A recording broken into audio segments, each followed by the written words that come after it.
உடனடியாக ஒரு தனி கட்சி உடனே ஆரம்பித்து வீட்டிலே இருந்துக்கிட்டுலாம் முதலமைச்சர் ஆக முடியாது. ஜெயிக்கலை அப்படின்னா சினிமாவுக்கு தான் போவார், வேற எங்கே போவார், வீட்டில் படுத்தா இருப்பார்.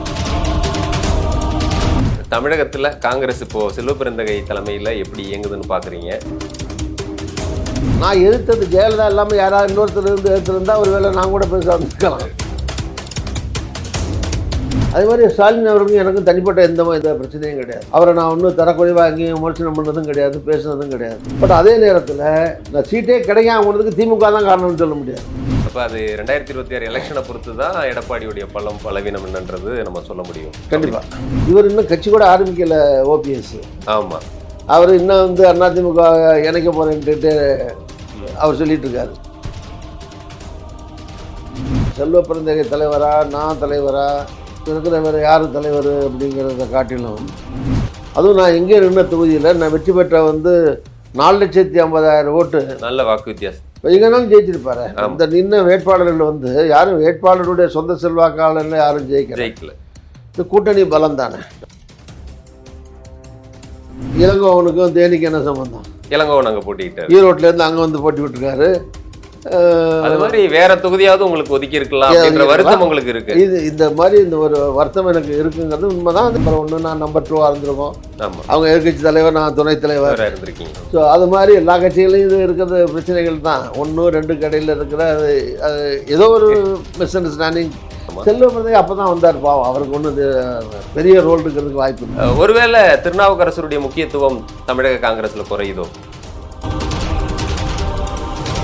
தெறிக்கவிடும் காரம் நிறம் சுவையை தருகிறது. ஆச்சி மிளகாய் தூள், தெறிக்கவிடும் காரம் நிறம் சுவை.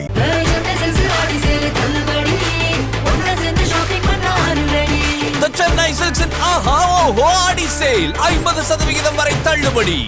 இப்போ நீங்கள் எம்ஜிஆர் அவர்கள் காலத்தில் கட்சி ஆரம்பிச்சதுலேருந்தே 77ல இருந்து தொடர்ச்சி 6 முறை அறந்தாங்கில சட்டமன்ற தேர்தலில் வென்ற ஒரே பெருமை உங்களுக்கு இருக்குது.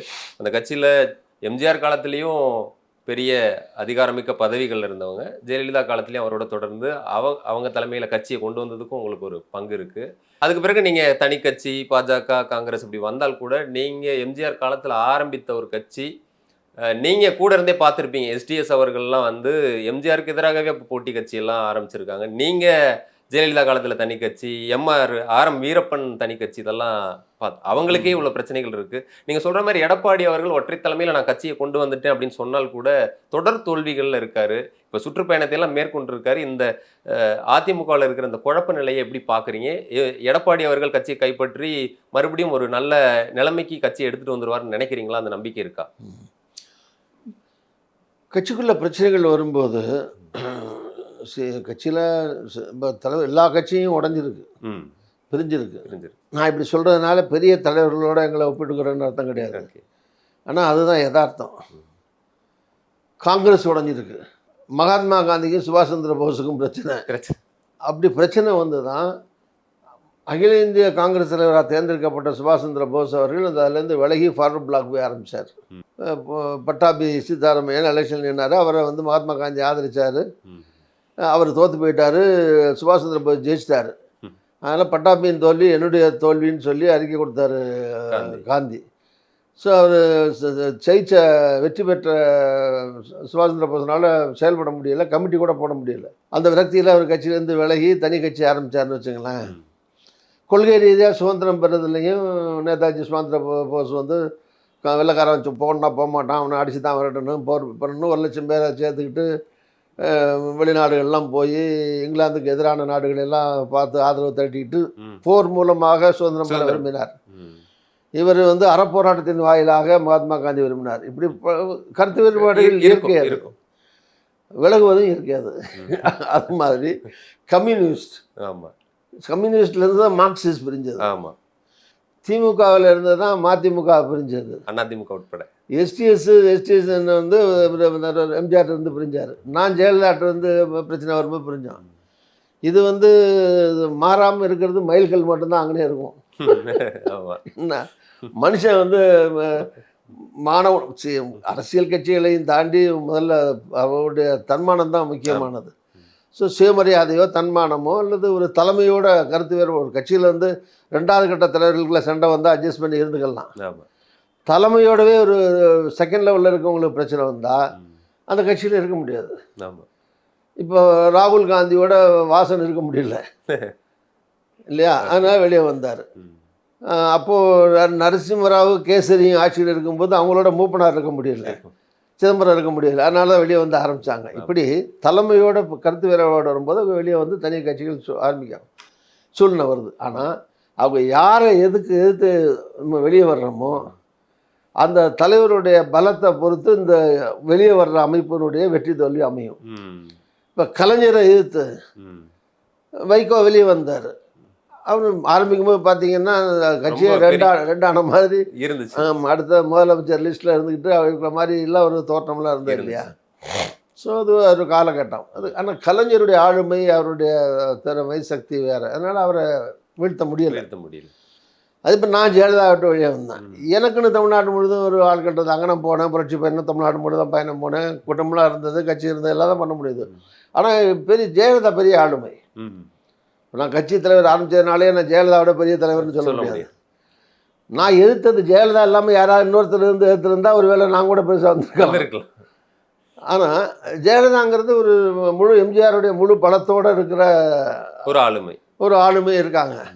ஸோ அவங்களுக்கு கருத்து வேறுபாடு நான் வெளியே வரும்போது ஜெயலலிதாவை தோக்கடிக்க முடியலை, இல்லை ஜெயலலிதா மீன் நிற்க முடியலைங்கிறது யதார்த்தமான உண்மை. அது அந்த அப்போ இருந்த சூழ்நிலை. ஸோ இப்படி வந்து வரும்போது இன்றைக்கு வந்து எடப்பாடின்னு பார்த்தீங்கன்னா அவரோட இந்த வெளியே போய் நிற்கிறவங்கெல்லாம், ஸோ அவர் அப்படி பார்த்தீங்கன்னா ஒரு சில காலம் ஓபிஎஸ் முதலமைச்சராக இருந்தவர், ஜெயலலிதாவாலேயே முதலமைச்சர் ஆக்கப்பட்டவருங்கிற ஒரு பின்னணியும் ஒரு பலமும் அவருக்கு இருந்தாலும் கூட அதில் ஒரு 6 மாதம் 4 மாதம் அப்படி தான் இருந்தார் அவர். இப்போ எடப்பாடி 4 வருஷம் இருந்துட்டார். 4 வருஷத்தை சக்ஸஸ்ஃபுல்லாக முடிச்சிட்டார். ஒன்று. ரெண்டாவது, அந்த கட்சியில் பெரும்பகுதி அவர் நின்று போச்சு. மூணாவது, திமுக, அண்ணா திமுக இந்த மாதிரி பெரிய கட்சிகள் சின்னம் மக்கள்கிட்ட பிரபல்யமாகி பாப்புலராக இருக்கிற சின்னம் உள்ள கட்சிகளில் அந்த சின்னம் தான் கட்சி. அந்த சின்னம் யார்கிட்ட இருக்கும்? இப்போ அதிமுகவில் சின்னம் யார்கிட்ட இருக்கும்? அதிமுக பேர், கொடி, சின்னம், அந்த ஆஃபீஸு, இதெல்லாம் தான் முழு அடையாளம் அந்த கட்சிக்கு. ஆமாம். ஸோ அதுக்குள்ளே யார் இருக்காங்களோ அவங்கள்ட்ட தான் பெரும்பாலும் தொண்டர்கள் இருப்பாங்க. அப்படி பார்த்தீங்கன்னா எடப்பாடி தான் பெரும்பாலும் தொண்டர்கள் அந்த கட்சிக்குள்ளே இருக்க தொண்டர்கள் இருக்காங்க. ஸோ அது தனியாக ஆட்சி அமைக்கிறதுக்கு அது போதுமானது இல்லையா அப்படிங்கிறது அது வேற விஷயம். ஆனால் அந்த கட்சிக்குள்ளே யார் பலமான இருக்கா அதிமுகவில் இன்றைக்கி ஆசான் டேட் யார் பலமான ஆள்னா எடப்பாடி தான் பலமான ஆள். அது போதாதாங்கிறது அது அது அது சப்ஜெக்ட் டு வெரிஃபிகேஷன். அது டெஸ்ட்டு போய் தேர்தலில் போய் வெற்றி தோல்வி வந்தால் தான் தெரியும், அது நிர்ணயிக்க முடியும். ஸோ அதுக்காக சொல்ல வந்தேன்னா அதனால் அதுதான் அந்த கட்சியில் இருக்கிற சூழ்நிலை. அது ஒரு திமுக கலைஞருக்கு பின்னாடியான திமுக, ஜெயலலிதாவுக்கு பின்னாடியான அண்ணா திமுக, இந்த ரெண்டு நிலையும் பார்த்தீங்கன்னா ஆசான் டேட்டு திமுக தான் வந்து சேதாரம் இல்லாமல் இருக்குது, ஆட்சியிலையும் இருக்குது, பலமாக இருக்குது, ஆட்சியில் இருக்குது.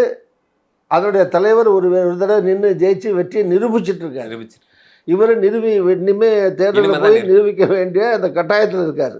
ஸோ இந்த வித்தியாசம் இருக்குது அந்த 2 பேருக்கு இடையில, 2 கட்சிக்கு இடையில. அப்போ அது 2026 எலெக்ஷனை பொறுத்து தான் எடப்பாடியுடைய பலவீனம் என்னன்றது நம்ம சொல்ல முடியும். கண்டிப்பாக. ஓகே. ஆமாம். இப்போ இந்த சூழ்நிலையில் தமிழகத்தில் காங்கிரஸ் இப்போது செல்வப்பெருந்தகை தலைமையில் எப்படி இயங்குதுன்னு பார்க்குறீங்க? இன்னும் சிலர் வந்து திமுகவுடைய கூட்டணி கட்சிகள் எல்லாருமே இப்போ எடப்பாடியே அந்த விமர்சனத்தை வச்சுருக்காரு. அவங்கெல்லாம் கூட்டணி கட்சிகளாக இல்லை அடிமை சாசனம் எழுதி கொடுத்துட்டாங்க, திமுகவுக்கு எதிராக ஆட்சியில் நடக்கிற குற்றம் குறைகளை கூட பேச மாட்டாங்கன்ற மாதிரி சில விமர்சனத்தையும் வச்சுருக்காரு. அது செல்வப்பெருந்தகை மேலேயும் அந்த விமர்சனம்லாம் இருக்குது. இதை எப்படி பார்க்குறீங்க? சரி, விமர்சனங்கள் அரசியல் ரீதியாக ஒரு கட்சி மேலே ஒரு கட்சி விமர்சனங்கள் சொல்கிறது இயற்காது. ஸோ அவருக்கு இருக்கிற கட்டாயம், நிர்பந்தம், சூழ்நிலைகள், அந்த கட்சிக்குள்ளே என்ன சூழ்நிலை, அது பிஜேபி எப்படி என்ன ஹேண்டில் பண்ணிகிட்ருக்காங்க, எப்படி பண்ணிகிட்ருக்காங்க, 1008 விஷயம் இருக்குல்ல அரசியலில்.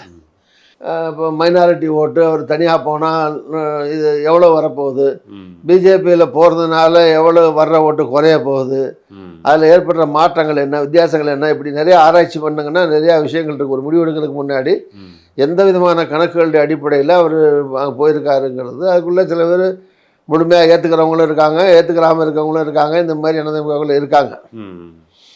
அப்புறம் நான் சொன்ன மாதிரி இந்த அதிமுக 3-4 பேர் இப்போ சசிகலா அம்மா வந்து அந்த மாதிரி சசிகலாவும் போயிட்டு தான் இருக்காங்க அங்கங்கே. எங்கேயாவது வண்டி எடுத்துகிட்டு 10 போயிட்டு பேர் 10 வண்டியில் எடுத்துகிட்டு கூட்டம் அதுக்காக ஒரு கட்சி பிரபல்யமாக இருக்காங்கலாம் சொல்ல முடியாது. நல்லா வசதியாக இருக்காங்க, அது வேறு விஷயம். ஆமாம்.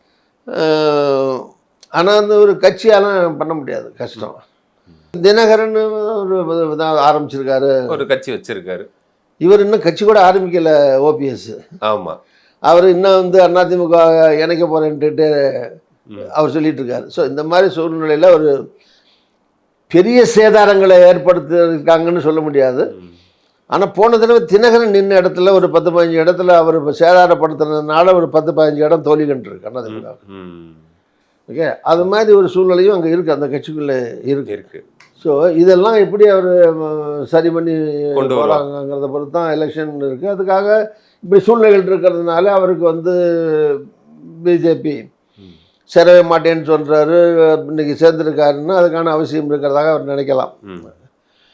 பட் இந்த பக்கம் திமுக தலைமையிலான கூட்டணி இந்த மாதிரி எந்த விதமான நிபந்தனைகள் அடிப்படையிலையோ கஷ்டத்தின் அடிப்படையிலையோ ஏற்பட்ட கூட்டணி இல்லை.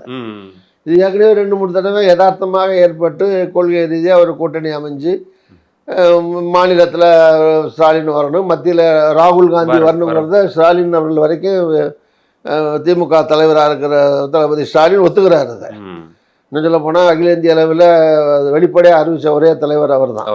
ராகுல் தான் வரணும், காங்கிரஸ் தான் வரணும்னு. அதுக்கு காங்கிரஸுக்குள்ளே இருக்கிற இந்த இந்தியா கூட்டணிக்குள்ளே இருக்கிற தலைவர்கள் மத்தியில் கட்சிகள் மத்தியில் அதில் உடன்பாடு இல்லாத கட்சிகள் கூட இருக்குது, முரண்பாடு இருக்கிற கட்சிகள் இருக்குது.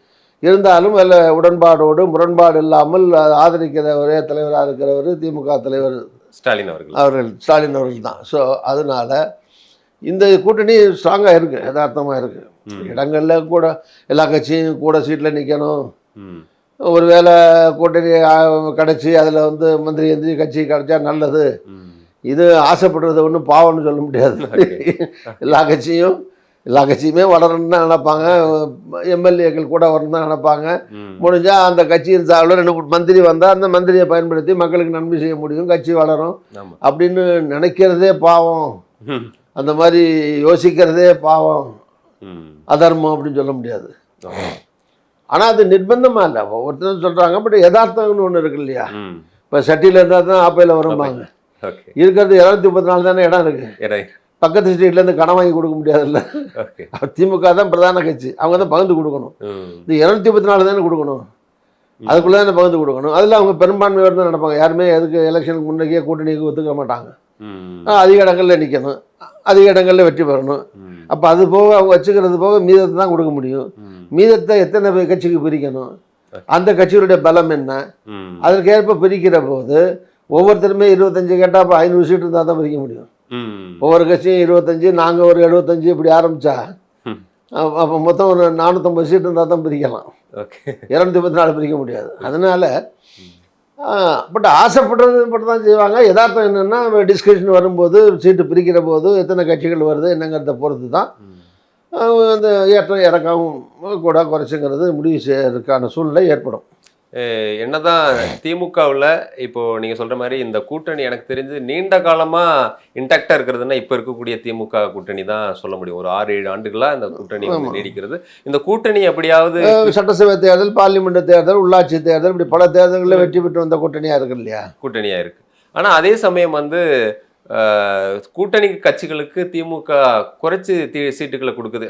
குறிப்பாக அந்த கூட்டணியில் இருக்கக்கூடிய சண்முகம் சிபிஎம் கட்சியினுடைய மாநில செயலர் சொல்கிறாரு, அதிக சீட்டு கேட்போம், போன தடவை 6 கொடுத்துட்டாங்க, இந்த முறை அதிகம் கேட்போம்னு சொல்கிறாரு. திரும்ப கூட இந்த முறை நாங்களும் அது இயல்பு தானே, எல்லா கட்சியும் ஆசைப்படும், நாங்களும் அதை வந்து அதிக தொகுதிகள் தான் கேட்குறோம் அப்படின்றாங்க. நான் ஏற்கனவே சொன்ன வைகோ கூட ரெட்டை இலக்கத்தில் 25 சொல்லியிருக்காரு, 25 சொல்லி அப்புறம் அதுக்கு அடுத்து ரெட்டை இலக்கத்தில் நிற்கணும் சொல்லியிருக்கேன். அப்போ தான் கட்சி ரெக்கக்னைஸ் ஆகுன்னு சொல்லியிருக்காரு. ஆமாம், எல்லாரும் சொல்கிறாங்க. ஆமாம், அடுத்து நீங்கள் சொல்கிறது போலவே மத்தியில் காங்கிரஸ் பிஜேபி தான் அப்படின்றது இருக்கு. இந்த முறை கூட இந்தியா கூட்டணி ஆட்சியை பிடிக்கிற அளவுக்கு பல இடங்கள்ல வெற்றியை பெற்ற ஒரு இது இயக்கமாகவும் இருக்கு. அப்படிங்கும்போது இந்த முறை 2006 பெற்ற அளவுக்கு அதிக தொகுதிகளை கேட்டு பெற முடியும்னு நினைக்கிறீங்களா? அது வாய்ப்பு இருக்கா? செல்வ பெருந்தகை அதை பெற்று தருவாருன்னு நம்புறீங்களா? சரி, இது செல்வ பெருந்தகை தலைவரா, நான் தலைவரா, இப்போ இருக்கிற வேறு யார் தலைவர் அப்படிங்கிறத காட்டிலும் இந்த எண்ணிக்கையெல்லாம் இறுதி செய்கிறது எப்போவுமே அகில இந்திய கட்சியில் மாநில தலைவர் இல்லை. அது காங்கிரஸ் மட்டும் இல்லை, ஈவன் பிஜேபியிலேயே. இப்போ பிஜேபி கட்சியில் மாநில தலைவர் போய் பேசி முடிவு பண்ணிட முடியாது. பேச்சுவார்த்தை தான் நடத்தலாம். ஓகே. ஃபைனல் பண்ணுறது டெல்லியிலேருந்து யாராவது 2 பேர் வருவாங்க. பிஜேபியிலையுமே அவங்க தான் வந்து பேசி முடிவு பண்ணுவாங்க. ஓகே. அதே மாதிரி காங்கிரஸ் இருக்கிற மாநில தலைவர்களும் போய் பேச்சுவார்த்தை தான் நடத்தலாம். டெல்லியிலேருந்து மாநிலத்திலேருந்து எங்களுக்கு ஒரு செயலாளர் பொறுப்பாளர் இருக்கார், இதையும் தாண்டி அவரே கூட பண்ணிட முடியாது. ஓகே. இதையும் தாண்டி அதுக்கு மேலே 2 பேர் யாராவது அனுப்புவாங்க தேர்தல் நேரத்தில். ஓகே. ஸோ அங்கே டெல்லியில் வந்து தலைமையின் சார்பில் வர்ற 2 பேர் 2 ரெப்ரசன்டேட்டிவ் வந்து அவங்க உட்காந்து பேசி தான் கடைசியில் வந்து இடம் வந்து இறுதியாகும். இப்போ பொதுவாக உங்களுக்கு தெரியும், தேர்தல் அறிவிச்சுன்னா ஒரு கமிட்டி போடுவாங்க. இப்போ திமுகவில் பேச்சுவார்த்தைக்கு ஒரு குழு போடுவாங்க. அதே மாதிரி எல்லா கட்சியும் ஒரு குழுவை போடுவாங்க. இது சும்மா அது இடையில பேசிட்டே இருக்க வேண்டியதான். அது ரெண்டும் போக வர 50 கொடு 80 கொடு 40 கொடு 30 கொடு 20 கொடுன்னு அந்தந்த கட்சியும் போய் கேட்க, சில கட்சி 25ல் ஆரம்பிக்க, இப்படி நடந்துகிட்டே இருக்கும். இறுதி வரும்போது அஃப்கோர்ஸ் மாநிலத்தில் இருக்கிற மாநில கட்சிகள் அவங்களே பேசி முடிவு பண்ணிக்கிறாங்கன்னு வச்சுங்களேன். அகில இந்திய கட்சிகளை பொறுத்த வரைக்கும் கடைசி முடிவுங்கிறது டெல்லி எடுக்கிற முடிவு தான் அது. அதனால் டெல்லியில் வந்து அவங்க என்ன எவ்வளவு சீட்டுக்கு கடைசியாக ஒத்துக்கிறாங்கங்கிறத பொறுத்து தான் அந்த இறுதி எண்ணிக்கை அமையும். ஆனால் சொன்ன மாதிரி நிர்வாகிகளோ தொண்டர்களோ செல்வ பிறந்தவையோ நானோ இருக்கிற எல்லா கட்சி தலைவர்களுமே தொண்டர்களுடைய விருப்பம் என்னென்னா, என்னங்க நம்ம வந்து 75 76 இருந்தோம், அப்புறம் 45 இருந்தோம், 35 இருந்தோம், இப்போ 25 நிற்கிறோம், கண்டிப்பாக அதை விட குறையக்கூடாது, அதை விட கூட சீட்டு வாங்கணும் அப்படின்னு கேட்குறது ஆசைப்படுறது இயற்கை தான். அது வந்து ஒரு நிர்பந்தம் இல்லை. அது வந்து இட்ஸ் நாட் அ கண்டிஷன். அல்ல அப்படி வச்சா தான் கண்டிஷன், அப்படி கண்டிஷன் போடலை. கண்டிஷன் போட முடியாது. நான் சொன்ன மாதிரி இருக்கிறதுக்குள்ளே தானே பிரிக்க முடியும். அதுக்குள்ளே எத்தனை கட்சி வருதுங்கிறது தெரிஞ்சால் தானே அந்த எண்ணிக்கையை பற்றி பேச முடியும். இந்த மாதிரி சில இஃப் அண்ட் பட்ஸ்லாம் இருக்கிறதுனால அது வந்து இறுதி நேரத்தில் தான் அந்த முடிவு செய்யப்படும். பட் ஆசைப்படுறதோ கூட கேட்கணும்னு நினைக்கிறதோ தப்பு கிடையாது. ஓகே. நீங்கள் எம்ஜிஆர் காலத்திலேருந்து அப்பவும் அமைச்சராக இருந்திருக்கீங்க. அதுக்கு பிறகு பாஜக தலைவரான பிறகும் அங்கேயும் மத்திய அமைச்சராகவும் இருந்திருக்கீங்க. அதுக்கு பிறகு தான் காங்கிரஸுக்கு வந்தீங்க. காங்கிரஸ்லேயும் நீங்கள் தலைவராக சிறப்பாக செயலாற்றிருக்கீங்க. அதுக்கு பிறகு மக்களவையில் தேர்ந்தெடுக்கப்பட்டீங்க.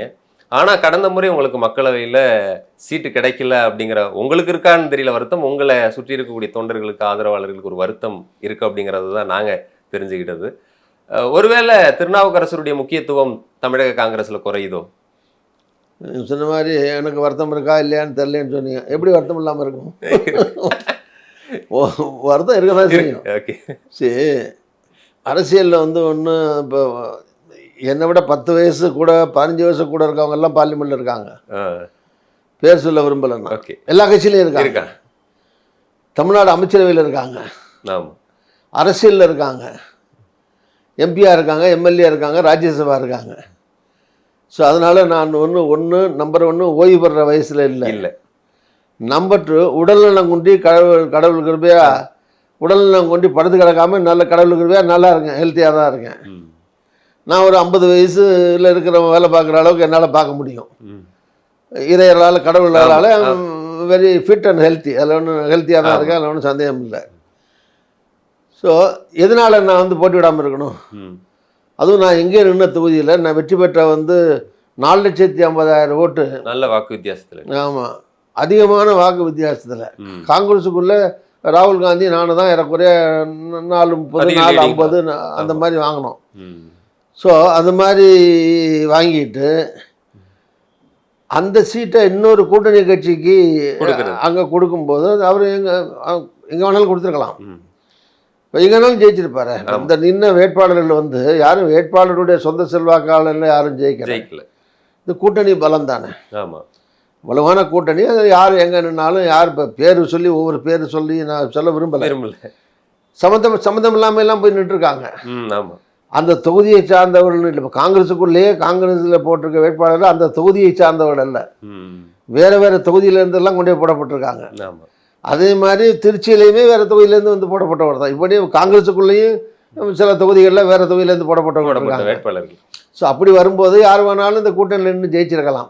அப்படி சூழ்நிலை இருக்கிற போது அந்த வாய்ப்பு எனக்கு வந்து நான் வெற்றி பெற்ற தொகுதியில் கிடைக்காம போனது, அல்லது வாங்கின 10 தொகுதியில் ஏதாவது ஒரு தொகுதியை எனக்கு கொடுத்துருக்கலாம், அல்லது இந்த தொகுதி எனக்கு இல்லைன்னு தெரிகிற போது இதுக்கு பதிலாக நான் நிற்கிற மாதிரி எனக்கு ஒரு தொகுதியை வாங்கியிருக்கலாம். இப்போ நான் ஏற்கனவே ராம்நாட்டில் போட்டிருக்கேன். போன தடவை தேனியில் வந்து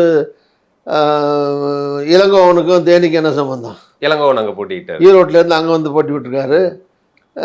அது மாதிரி வேற தொகுதியாவது உங்களுக்கு ஒதுக்கி இருக்கலாம் அப்படின்ற வருத்தம் உங்களுக்கு இருக்கு. இது இந்த மாதிரி இந்த ஒரு வருத்தம் எனக்கு இருக்குங்கிறது உண்மைதான். அது என்னை சார்ந்தவர்கள் நண்பர்கள் பொதுவானவங்களே இல்ல இதுக்கு யாரு திமுகவிலே கூட வருத்தப்படுறவங்க இருக்காங்க. இல்ல எல்லா கட்சியிலுமே காங்கிரஸ்ல பிஜேபியில எல்லா கட்சியிலையும் என் மேல ஆதரவாளர்களோ விரும்புறவங்களோ பொதுவா இருக்கிற மக்களோ வந்து பாவம் அவருக்கு ஏதாவது ஒன்று கொடுத்துருக்கலாமே, ஏன் அப்படி உட்கார வச்சுட்டாங்கன்னு நினைக்கிறாங்க.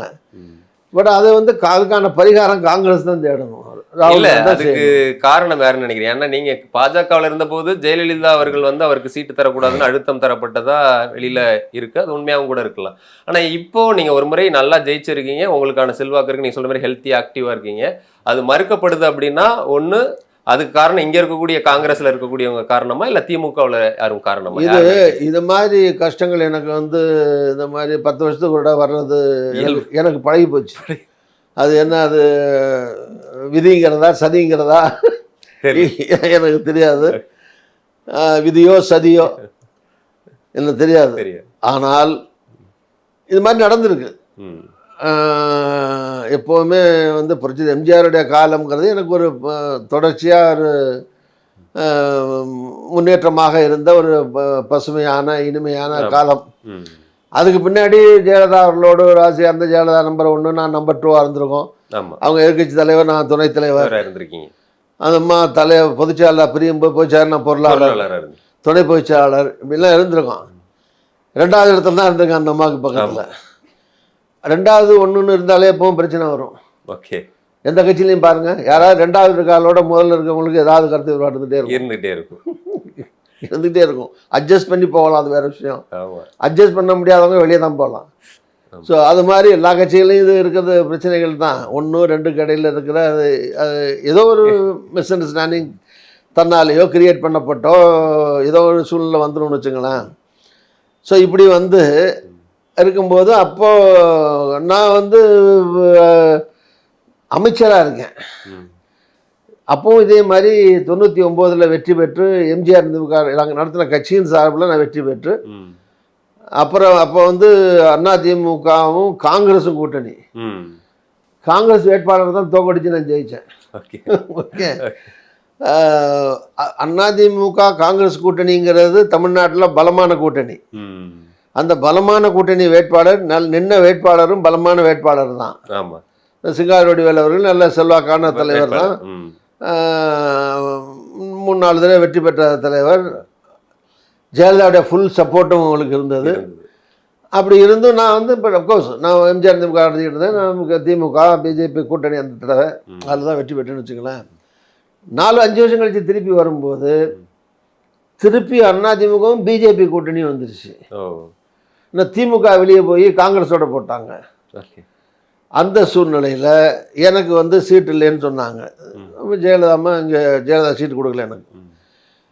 பட் இருந்தாலும் என்னை வாஜ்பாய் வர சொல்லி நேராக பார்த்து எனக்கு ஆறுதல் சொல்லி கூட்டணி இல்லாமல் தனியாக என்ன ஜெயிக்க முடியாது, 7 சீட்டு தான் கொடுத்துருக்காங்க, இட்ஸ் மஸ்ட்டு, அதிமுக இல்லாமல் தனியாக போய் ஜெயிக்கிற அளவுக்கு பிஜேபிக்கு சக்தி கிடையாது, ஸோ கூட்டணி போட்டு தான் ஆகணும், நீங்கள் பொறுத்துங்க அப்படின்னு சொல்லி என்னை வந்து உங்களை ராஜ்யசபா எங்காவது நாங்கள் ஆக்குறோம் அப்படின்னு வாக்கு கொடுத்து என்னை வந்து அத்வானி கூப்பிட்டு பேசி வெங்கைய நடப்பு பிரசிடெண்ட்டு அவரெல்லாம் கன்வின்ஸ் பண்ணி டெல்லிக்கு வர சொல்லி பேசி எலெக்ஷன் முடியுது. அந்த ஆட்சி இங்கே 0 ஆகி போச்சு. அப்போ ஜெயிக்கலை. நாடு முழுவதும் வாஜ்பாயை தோத்துறாரு, பிஜேபியும் ஆட்சிக்கு வரல. அப்படி இருந்தும் தோத்த பிறகு எனக்கு எம்பி கொடுக்க வேண்டிய அவசியம் கிடையாது. நான் மந்திரியாக இருந்தேன், மந்திரி ஆகணும்னா எங்கேயாவது எம்பி ஆகி மந்திரி ஆகணும். மந்திரி ஆக வாய்ப்பே இல்லை. அப்போது தமிழ்நாட்டில் இந்த அம்மா சீட்டு எதிராக அவங்க ராஜ்யசபை கொடுப்பாங்க. அதனால் அவங்களும் இங்கே தோத்துட்டாங்க. எங்கேயோ ஒரு மாநிலத்தில் பிஜேபியில் மத்திய பிரதேசத்தில் சொல்கிறேன், அங்கே போய் தேடி கண்டுபிடிச்சி உமாபாரதி இருந்தாங்க, அவங்கள்ட்ட சொல்லி ஒரு சீட்டு வாங்கி என்ன எம்பி ஆக்க வேண்டிய அவசியம் பிஜேபிக்கு இல்லையே. இருந்தாலும் சொன்ன வாக்குறுதிப்படி பிஜேபி இதை செய்தார்கள். இது வந்து இது பாராட்ட வேண்டிய விஷயந்தான். அது நான் தான் வெளியே வந்தேன். எனக்கு வந்து தமிழ்நாட்டுடைய அரசியல் சூழ்நிலைகள் இப்போ அந்த இந்த எனக்கு வந்து வாஜ்பாய் விலகிட்டார், அத்வானி விலகிட்டார். அந்த மாதிரி ஒரு சூழ்நிலையில் எங்கள் தமிழ்நாட்டில் வந்து சிறுபான்மை மக்களுக்கான விரோதமாக இருக்கிற சூழ்நிலைகள். இப்போ நான் என்னுடைய தொடர்ச்சியாக நான் வந்து வாஜ்பாயை ஒரு தடவை சொன்னார், இந்த மாதிரி ராகுல் காந்தி கூட எனக்கு சேகமாக தான் சொன்னார். இடைப்பட்ட காலத்தில் நான் கொஞ்ச நாள் பிஜேபிக்கு உங்களுக்கு என்ன ஐடியாலஜிக்கலாக ஒன்றும் கொள்கை ரீதியாக இல்லை, ஏதோ பிரச்சனை கோச்சிட்டு போனீங்க, அங்கே கட்சி ஆரம்பிச்சிங்க, வாஜ்பாயை பிடிச்சது இருந்தீங்க, அது வேறு விஷயம். But forget it as a dream அப்படின்னு சொன்னார் அவர். அது ஒரு பிரச்சனை இல்லை அப்படின்னாரு. அது மாதிரி அந்த சூழ்நிலையில் எடுத்த முடிவு அது. அதனால் எனக்கு அது நான் அப்போது விலகி இருந்தேன். அப்போ ராகுல் காந்தியை பார்த்தேன். ராகுல் காந்தி கூப்பிட்டாரு, பேசி அதில் சேர்ந்தேன்னு வச்சுங்களேன். சேர்ந்து 15-16 வருஷம் ஆகி போச்சு. இப்போ ஆமாம் 2009 ஆமாம் 9 போய் சேர்ந்தோம். அப்போ இருந்த சூழ்நிலை வேறு. இப்போ அது மாதிரி ஒன்றும் எதிர்ப்பான சூழ்நிலை எதுவும் கிடையாது. ஓகே. திமுகவுக்கு நான் ஒன்றும் துரோகம் பண்ணலை. இன்னும் சொல்ல போனால் கலைஞருக்கு பிரச்சனைகள் கஷ்டமான நேரங்கள்லாம் நான் போய் தொடையாக இருந்திருக்கேன். கலைஞர் வந்து வைகோ கட்சியை விட்டு வெளியே போகிற போது கட்சியே 2 ஆள் மாதிரி சூழ்நிலை. நான் அவர் வீட்டில் போய் நின்ன முதல் ஆள் நான் தான். நீங்கள் தான் அவர் வீட்டில் கோபாலபுரத்தில் போய் நின்ன முதல் ஆள் 93. ஆமாம், போய் நின்று அவர் கூட இருந்து எல்லாரும் அப்போ தான் ஒவ்வொருத்தராக வந்துக்கிட்டு இருந்தாங்க. அதுக்கு பிறகு ஜெயலலிதா வந்து கலைஞரை அரெஸ்ட் பண்ணும்போது அங்கே போய் அறிவாலயத்தில் நின்ன முதல் ஆள் நான் தான். அதுக்கு பிறகு இது மாதிரி அங்கே எம்பிக்கள் மூலமாக வந்து டெல்லியில் போய் எல்லா மந்திரிகளையும் பார்க்குறதுக்காக கலைஞரை அனுப்பின போது நான் சிவா அங்கே ஒரு மீட்டிங் போயிட்டு அங்கே வந்திருந்தார். நானும் சிவாவும் தான் போய் எல்லா மந்திரிகளையும் பார்த்து இது மாதிரி அத்துமீறி ஆட்சியில் பண்ணுறாங்கன்னு சொன்னதுக்கு போனது திமுக சார்பில் நான் தான் போனேன். இது மாதிரி நிறைய விஷயங்களை என்னால் சொல்ல முடியும். எம்எல்ஏ அவர் வந்து ரொம்ப உயிராக அன்பாக இருந்திருக்காரு. கலைஞர் நல்லா இருந்திருக்காரு. நான் சொன்ன மாதிரி கல்யாணத்தில் வந்து கலந்துக்கிட்டதுலேருந்து ஆரம்பித்து சொல்லலாம் வரிசையாக.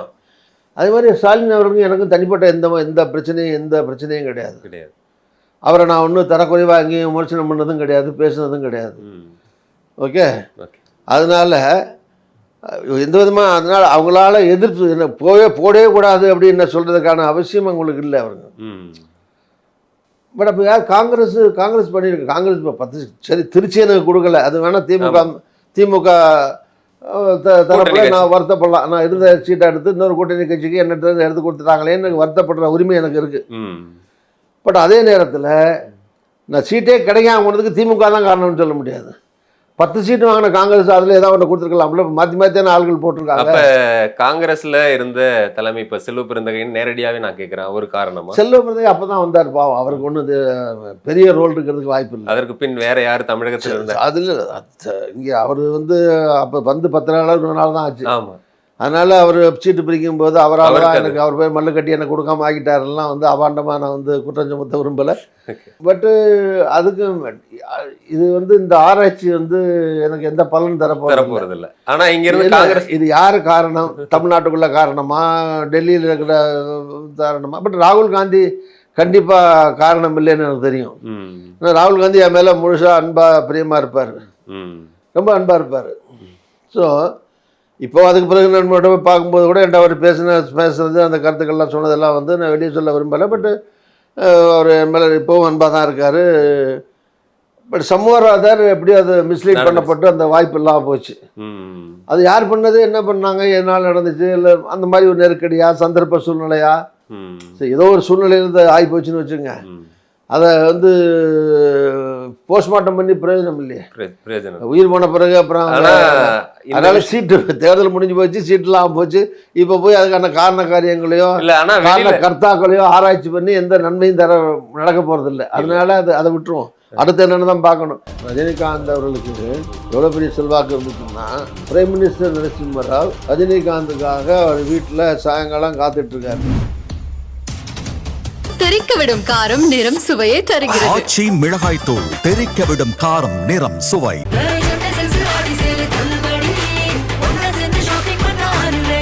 The Chennai Silks in Aha Oho Adi Sale 50% வரை தள்ளுபடி.